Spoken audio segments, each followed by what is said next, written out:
स्मिता। हाँ जी भैया, हरिओम। हरिओम बेटे, कैसे हो? बहुत अच्छे भैया, थैंक यू, आपने यार मेरा नाम लिया, याद किया। हाँ, सामने आ गई तुम अचानक। सच बात है हाँ। भैया। बहुत अच्छा लगता है भैया, बहुत अच्छी। मतलब अब हमें लग रहा है जीते तो सारे ही हैं, आए जो पैदा हुआ है वो जिंदगी जी के जाता है। पर हमें अपने अंदर झांक के देखते हैं ना, तो हमें लगता है कि हाँ, मतलब हम जी रहे हैं असली जिंदगी। हम्म। आपका बहुत बहुत थैंक्स भैया।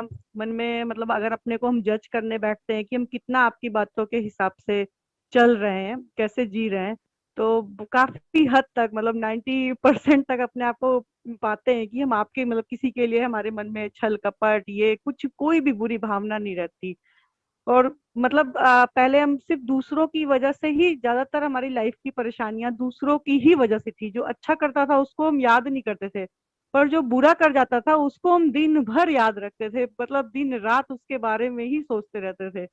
पर अब ये सारी चीजें अंदर से चली गई है, बहुत क्लीननेस आ गई है लाइफ में।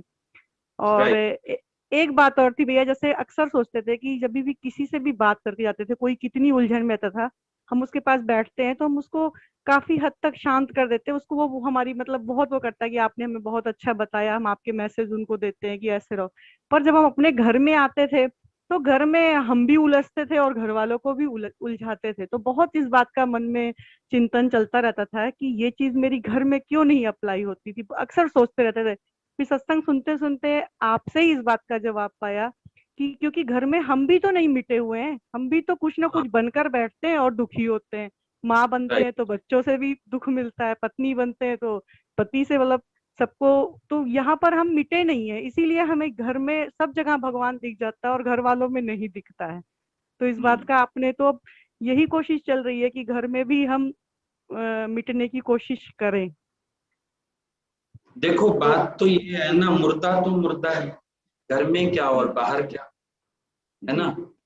थोड़ा हम्म। सा अपने एथिक्स ठीक करो, क्योंकि जी कहीं कहीं हम फिर अपनी मैं में आ जाते हैं।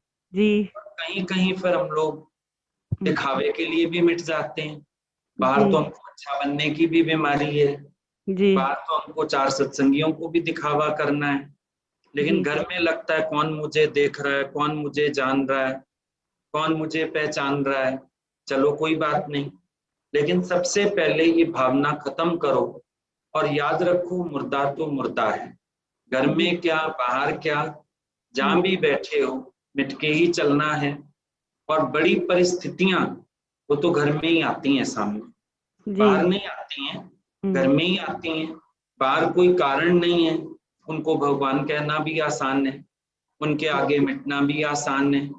लेकिन जी जहां पर इंसान के सामने कोई कारण बनते हैं, वहां फिर उसकी जात निकल आती है। जी। बोला ना उसको कि हम्म।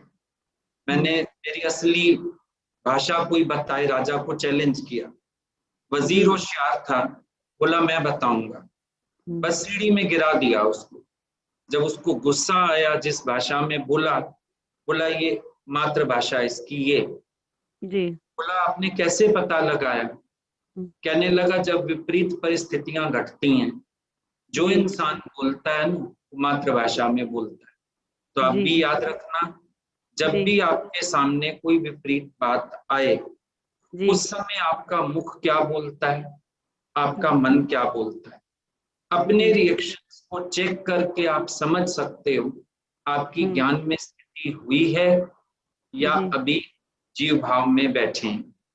आपको आत्म निश्चय पक्का हुआ है या अभी आप फिर अपनी मैं में ही जी रहे हैं। इस जी चीज को आप बहुत अच्छे से पहचान जी सकते हो। कारण जी आने पर बस अपने रिएक्शंस को चेक करना, समझ आ जाए। जी ठीक भैया, है। एक बात और पूछनी थी, बहुत छोटी सी। कि जैसे अगर घर में छोटे बच्चे हैं, कोई भी हो, मतलब कि हमें उनको बिल्कुल ही छोड़ देना चाहिए अगर हमने उनसे 10 बार कोई चीज कही। जैसे अब लॉकडाउन में आपको पता है बच्चे घर में रहे, छोटी छोटी बातों पे तो हम उन पे उलझ जाते हैं, चिल्ला देते हैं। अगर हमने आपसे 10 बार कहा, नहीं मानते, उसके बाद भी बाद हम उलझ जाते हैं और हम सारा आपा खो देते हैं। और हम बाद में हमें इतना गिल्ट भी फील होता है कि हमने अपना मतलब क्यों किया, ऐसे हमें नहीं करना चाहिए था। फॉर तो द इसके टाइम बीइंग छोड़ दो।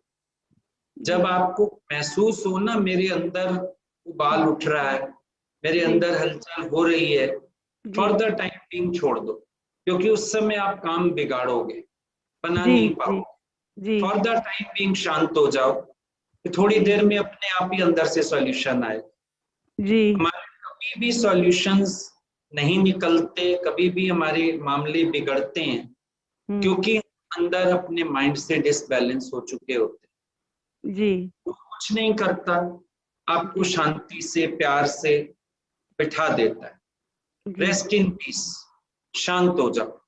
जी भैया शांत होते ही आप महसूस करोगे सॉल्यूशन आपके अंदर से ही आएगा, how to tackle the situation. जी लेकिन जब आपका अपना माइंड डिसबैलेंस हो रहा होता है काम क्रोध के वजह से, उस जी समय दिक्कत हो जाती है। तो जी फॉर द टाइम बीइंग शांत हो जाओ, जी रिलैक्स हो जाओ, जी टेक योर ओन टाइम, उसके जी बाद ठीक हो जाएगा सब। जी भैया, ठीक है भैया, थैंक यू भैया।